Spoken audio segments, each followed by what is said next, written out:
Lo vi una noche de insomnio, cuando paseaba desesperadamente, tratando de salvar mi alma y mis visiones. Mi traslado a Nueva York había sido una equivocación. Porque al buscar el prodigio y la inspiración en los laberintos hormigueantes de calles antiguas, que serpean interminablemente desde olvidados patios y plazas y muelles hasta patios y plazas y muelles olvidados también, y en las torres ciclópeas y pináculos que se yerguen negros y babilónicos bajo lunas menguantes, no había encontrado sino una sensación de horror y de opresión que amenazaba con dominarme, paralizarme y aniquilarme. El desencanto había sido gradual. Al llegar por primera vez a la ciudad, la vi en el crepúsculo desde un puente, majestuosa por encima de las aguas, sus increíbles cúspides y pirámides alzándose delicadamente, como flores, entre estanques de bruma violeta, para jugar con las nubes encendidas y los luceros de la tarde. Luego se encendió, ventana tras ventana, por encima de las trémulas corrientes, donde había linternas que cabeceaban y se deslizaban, y unos cuernos profundos emitían gemidos espectrales, y ella misma se convirtió en un estrellado firmamento de sueños, saturada de mágica música, e identificándose con las maravillas de Carcassonne y Samarcanda y El Dorado, y con todas las ciudades gloriosas y místicas.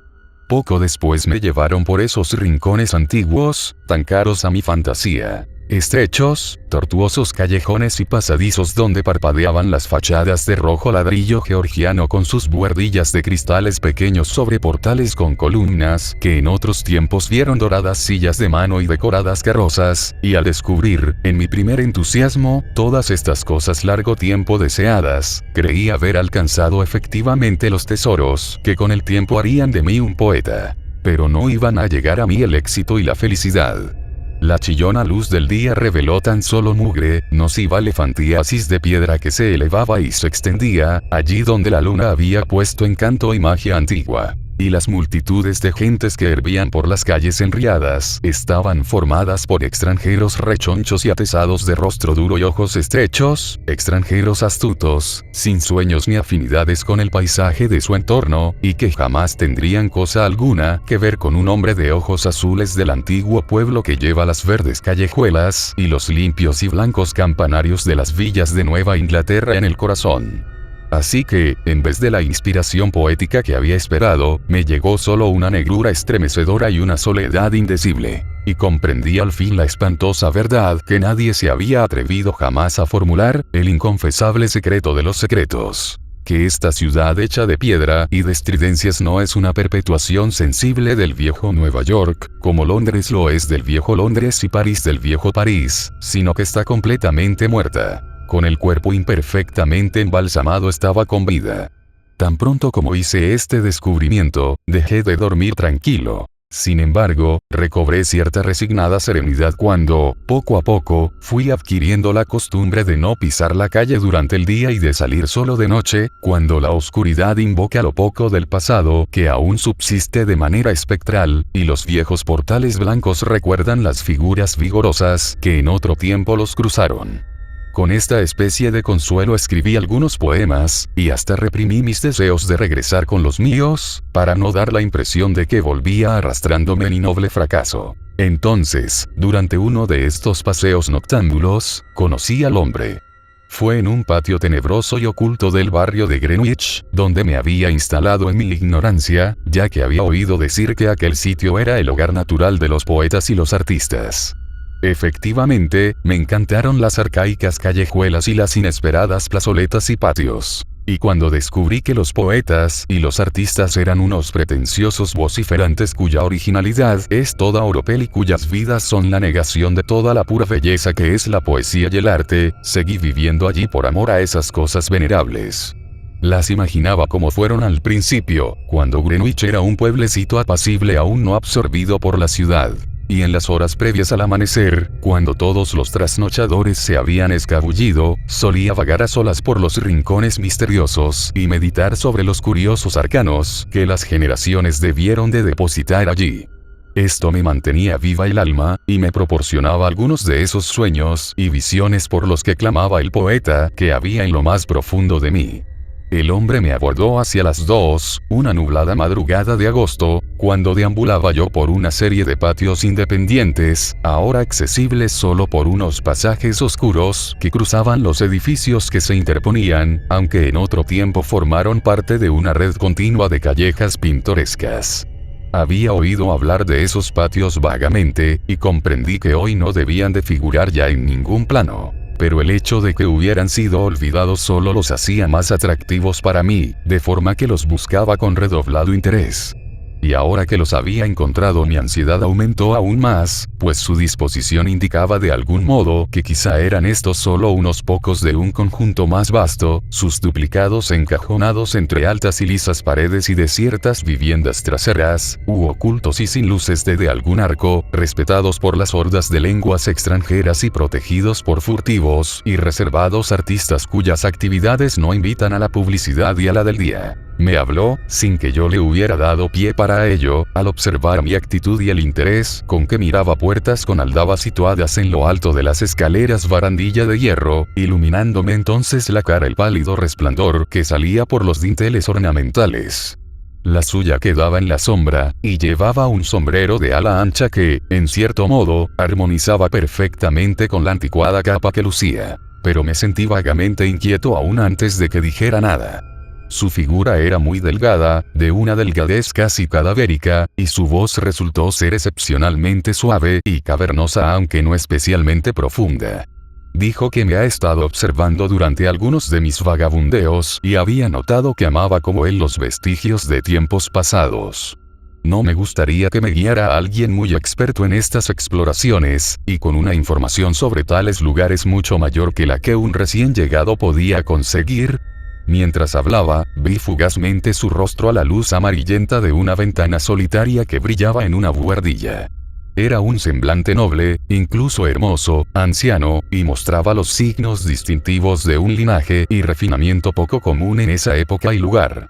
Sin embargo, tenía cierta calidad que me producía desasosiego casi en la misma medida en que me agradaba su semblante. Quizá era demasiado pálido, o desentonaba excesivamente con la ciudad, para que yo me sintiera cómodo o a gusto.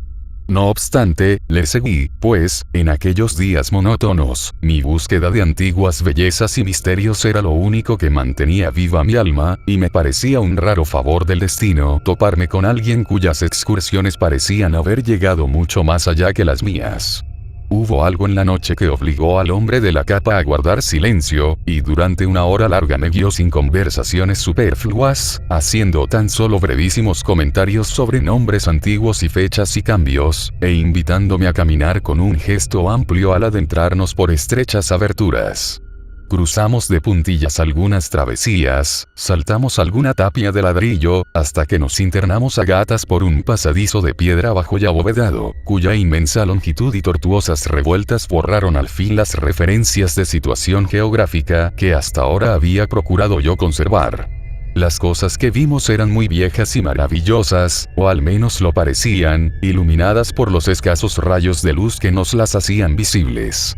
Jamás olvidaré las vacilantes columnas góticas, las pilastras estriadas y postes de verja hechos de hierro fundido y rematados con urnas, las ventanas de amplios dinteles y decorativos montantes en abanico más originales y extraños cada vez a medida que nos internábamos en este interminable laberinto de desconocida antigüedad. No nos cruzamos con nadie y, a medida que pasaba el tiempo, se fueron haciendo más escasas las ventanas iluminadas. Los faroles de las calles que vimos al principio eran de aceite, y tenían la antigua forma de rombo. Después observé que algunos eran de vela. Por último, después de atravesar a oscuras un patio horrible, por donde mi guía tuvo que conducirme con su mano enguantada, a través de la más absoluta negrura, hasta una estrecha puerta de madera abierta en un alto muro, llegamos a un callejón alumbrado solo por faroles espaciados cada 7 casas. Faroles de lata increíblemente coloniales, con la parte superior cónica y agujeros a los lados. El callejón subía en una cuesta empinada, más empinada de lo que yo habría supuesto en esta parte de Nueva York, y al final estaba bloqueado por el muro tapizado de hiedra de una propiedad particular, detrás del cual pude distinguir una pálida cúpula y las copas de unos árboles que se balanceaban contra la vaga claridad del cielo. En este muro había una puerta baja, arqueada, de negro roble y tachonada de clavos, que el hombre procedió a abrir con una pesada llave. Invitándome a pasar, abrí la marcha, en medio de la más completa oscuridad, lo que parecía ser un sendero de grava, y finalmente subimos por una escalera de piedra hasta la puerta de la casa, que también abrió para mí. Entramos. Y al hacerlo sentí que iba a desmayarme causa del intenso olor a aire estancado que nos recibe y que debía de ser fruto de malsanos siglos de descomposición. Mi anfitrión pareció no notarlo, y yo no dije nada por cortesía. Subimos por una escalera que describía una curva, cruzamos un salón y pasamos a una habitación cuya puerta oí que cerraba con llave detrás de nosotros.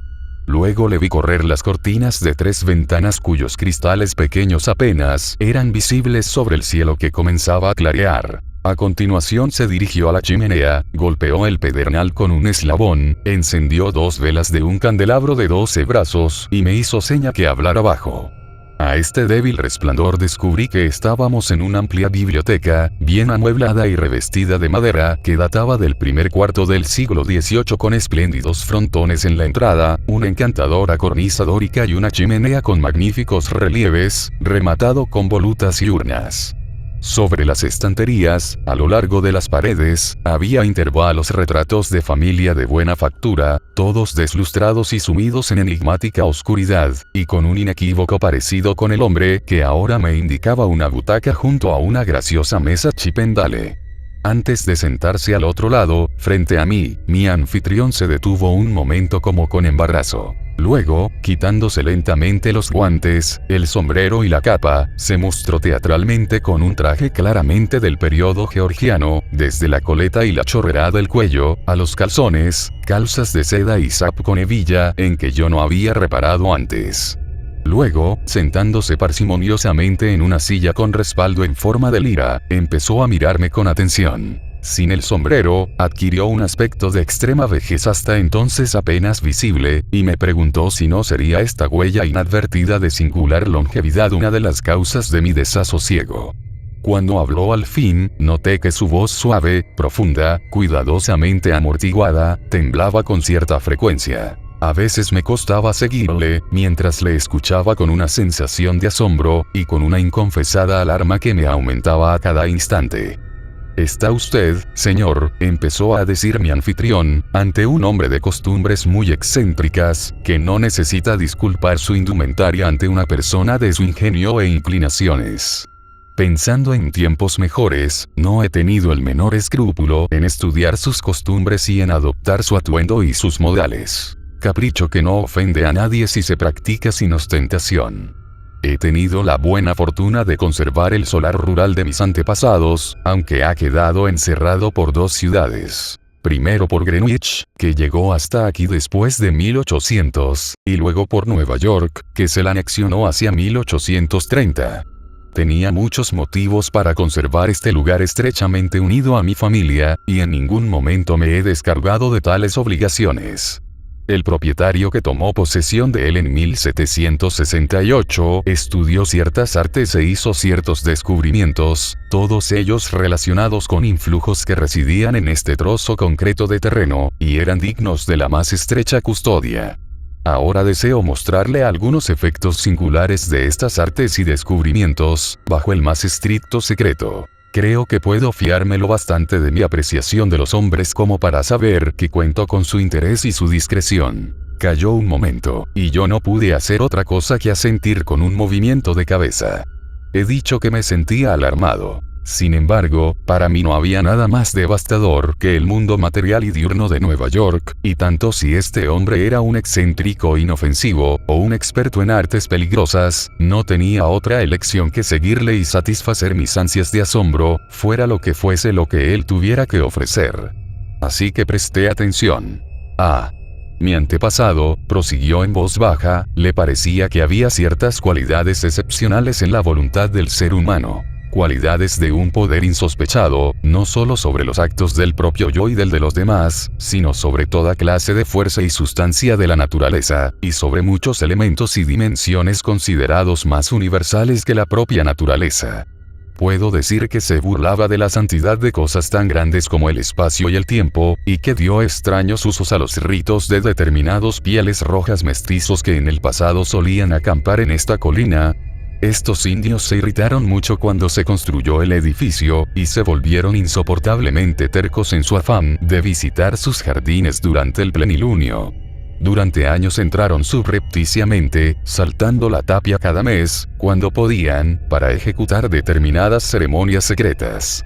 Luego, en el 68, el nuevo propietario les sorprendió infraganti, y se quedó paralizado ante lo que vio.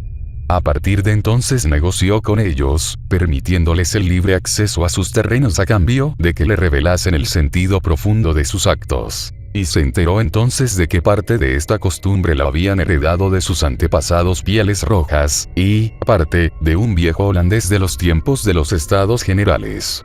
Y, maldita sea. Me temo que el propietario debió de suministrarles un ron monstruosamente malo, intencionadamente o no, y una semana después de conocer el secreto era el único hombre vivo que lo conocía. Usted, señor, es el primer extraño que sabe de la existencia de tal secreto, y que me parta un rayo si me hubiese atrevido yo a hablar de esos poderes, de no haberle visto tan tremendamente interesado por las cosas del pasado. Me estremecí al notar al hombre cada vez más locuaz, y al ver que su forma de hablar era bastante anticuada. Prosiguió. Pero sepa, señor, que lo que el propietario logró aprender de aquellos salvajes mestizos representaba solo una pequeña parte de lo que después llegó a saber.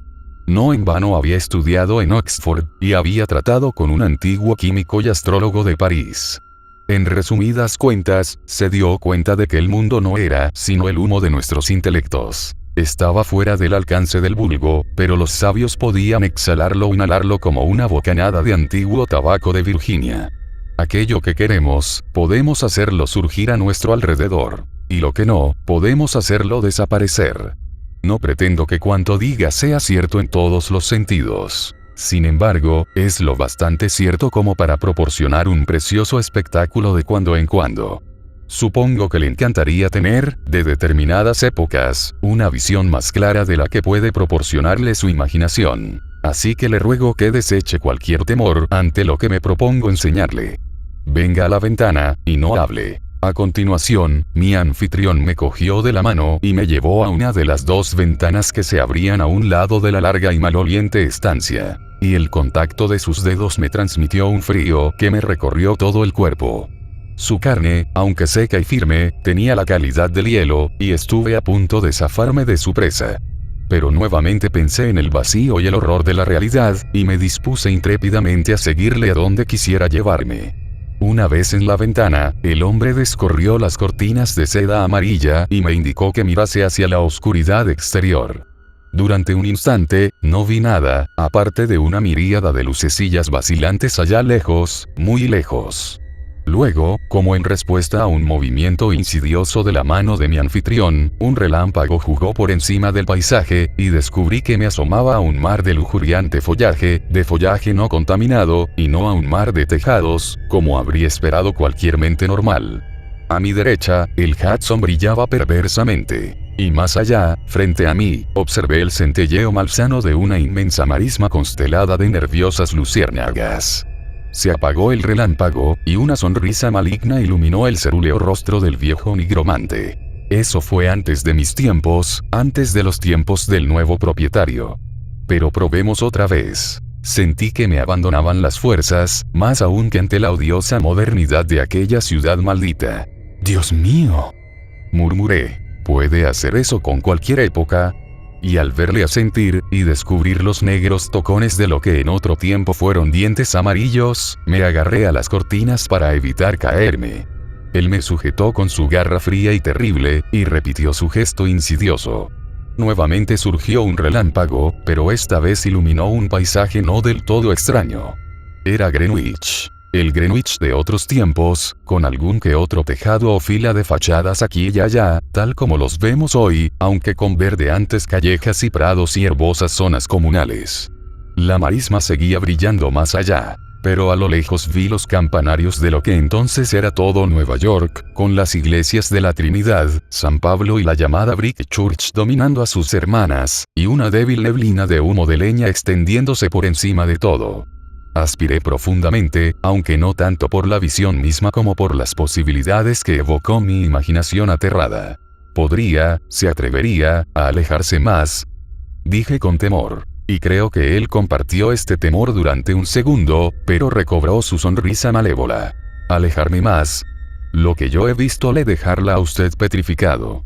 Tanto hacia atrás, muy atrás, como hacia adelante, muy adelante, mire, estúpido pusilánime. Y al tiempo que gruñía esta frase para sí, hizo un nuevo gesto, provocando en el cielo un relámpago más cegador que los dos anteriores. En espacio de 3 segundos enteros pude ver una visión pandemónica, y en esos segundos contemplé un paisaje que en adelante atormentará siempre mis sueños. Vi los cielos infestados de extraños seres voladores y, por debajo de ellos, una ciudad negra e infernal de gigantescas terrazas de piedra, impías pirámides que se elevaban salvajemente hasta la luna, e innumerables ventanas iluminadas con luces demoníacas.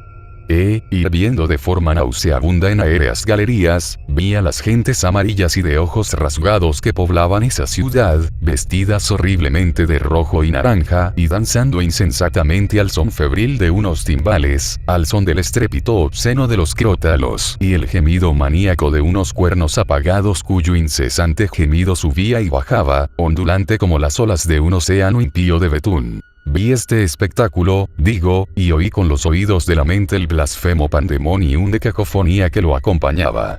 Era la estridente materialización de todo el horror que la ciudad cadáver había agitado siempre en mi alma. Y olvidando la advertencia de que permaneciese callado, grité y grité y grité, hasta que mis nervios se desmoronaron y los muros temblaron a mi alrededor.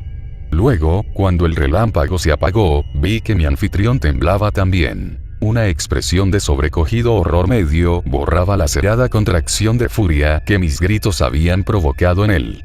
Se tambaleó, se agarró a las cortinas como había hecho yo antes, y agitó la cabeza salvajemente como un animal atrapado.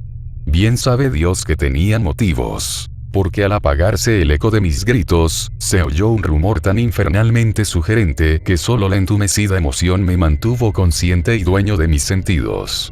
Era el crujido incesante y solapado de la escalera que había al otro lado de la puerta, como si subiese por ella una horda de pies descalzos o calzados con mocasines. Finalmente, se oyeron las firmes y cautelosas sacudidas del picaporte de latón, que centelleó a la débil luz de las velas. El anciano arañó, escupió hacia mí, en el aire mohoso, y me ladró cosas al tiempo que oscilaba agarrado a la cortina amarilla. La luna llena, maldito, perro escandaloso, tú los has llamado, y vienen por mí. Pies con mocasines, de los muertos, que Dios os confunda, demonios de piel roja. Yo no envenené vuestro ron, ¿acaso no he conservado a salvo vuestra magia ruin? Bebisteis hasta poneros enfermos, y ahora queréis echarle la culpa al propietario, fuera. Soltad el picaporte, aquí no tenéis nada que hacer. En aquel instante, 3 golpes espaciados y muy deliberados sacudieron los entrepaños de la puerta, y un blanco espumarajo afloró a la boca del mago frenético. Su pavor, convirtiéndose en férrea desesperación, dio lugar a que renaciera su furia contra mí. Dio un paso tambaleante hacia la mesa en cuyo extremo me apoyaba yo. Se puso tirante la cortina que sujetaba su mano derecha, mientras que con la izquierda arañaba en el aire hacia mí, pero al final se desprendió de la alta barra que la sujetaba, dejando entrar en la habitación un torrente de resplandor de la luna llena que el cielo, cada vez más claro, había presagiado. Aquellos rayos verdosos hicieron palidecer las velas, y un nuevo aspecto de descomposición se extendió por la mohosa habitación, con el artesonado carcomido, el suelo combado, la chimenea ruinosa, los muebles desvencijados y las colgaduras harapientas. Y alcanzó al anciano también, acaso por la misma razón, o debido a su miedo y vehemencia, y le vi encogerse y ennegrecerse mientras se tambaleaba y trataba de destrozarme con sus garras de buitre. Solo sus ojos permanecían incólumes, y miraban con una saltona, dilatada incandescencia que iba en aumento al tiempo que su rostro se carbonizaba y consumía. Se repitieron los golpes con más insistencia, y esta vez sonaron a metal. La negra entidad que tenía delante había quedado reducida a una cabeza con ojos que trataba impotente de arrastrarse por el suelo combado en dirección a mí, y lanzaba de cuando en cuando pequeños escupitajos de malicia inmortal. Ahora arreciaron los rápidos y demoledores golpes contra los endebles entrepaños, los astillaron, y vi el centelleo de un tomahawk al hender la madera destrozada. No me moví, porque no me sentí capaz. Pero observé atontado mientras la puerta caía destrozada en medio del flujo de una sustancia negra salpicada de ojos relucientes y malévolos. Se derramó como una espesa marea de aceite, reventó un tabique carcomido, volcó una silla al extenderse y finalmente se desparramó por debajo de la mesa y por todo el suelo de la habitación, como buscando la ennegrecida cabeza cuyos ojos seguían mirándome. Se cerró, en torno a ella, y la engulló totalmente. Un momento después empezó a retroceder, llevándose a su invisible presa sin tocarme a mí. Se desplazó hacia la puerta, y se retiró hacia la escalera cuyos peldaños crujieron como antes, aunque en orden inverso. Luego, finalmente, cedió el suelo, y me precipité sin aliento en la oscura cámara de abajo, atestada de telarañas, medio desvanecido de terror. La luna verde, brillando a través de las rotas ventanas, me reveló la puerta del salón medio abierta. Y mientras me levantaba del suelo sembrado de cascotes y me libraba del techo cálido, vi pasar el torrente espantoso de negrura y centelleante de ojos siniestros y relucientes. Buscaba la puerta del sótano, y, al encontrarla, desapareció por ella.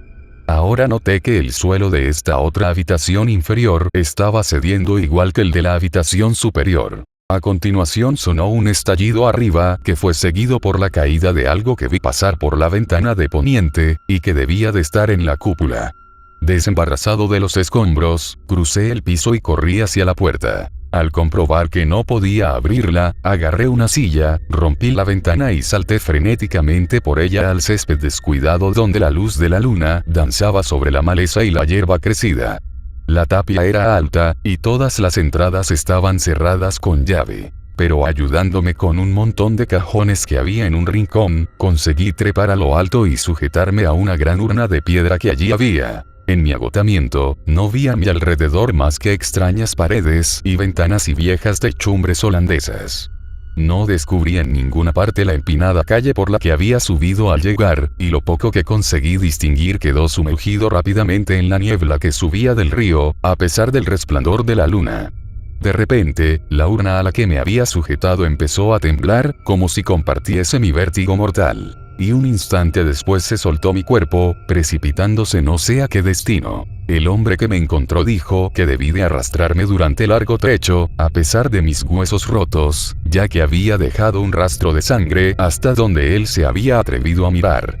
La lluvia que comenzaba a caer borró muy pronto esta conexión con el escenario de mi ordalía, y los informes solo pudieron determinar que salí de algún lugar desconocido, llegando hasta la entrada de un patio pequeño y oscuro frente a Perry Street. Jamás he intentado volver a esos laberintos tenebrosos, ni enviaría allí a ningún hombre en su sano juicio. No tengo idea de qué ser era aquel, pero repito que la ciudad está muerta y llena de horrores insospechados. No sé a dónde habrá ido. Yo he regresado a casa, a las callejuelas puras de Nueva Inglaterra por las que corre la suave brisa marina al atardecer.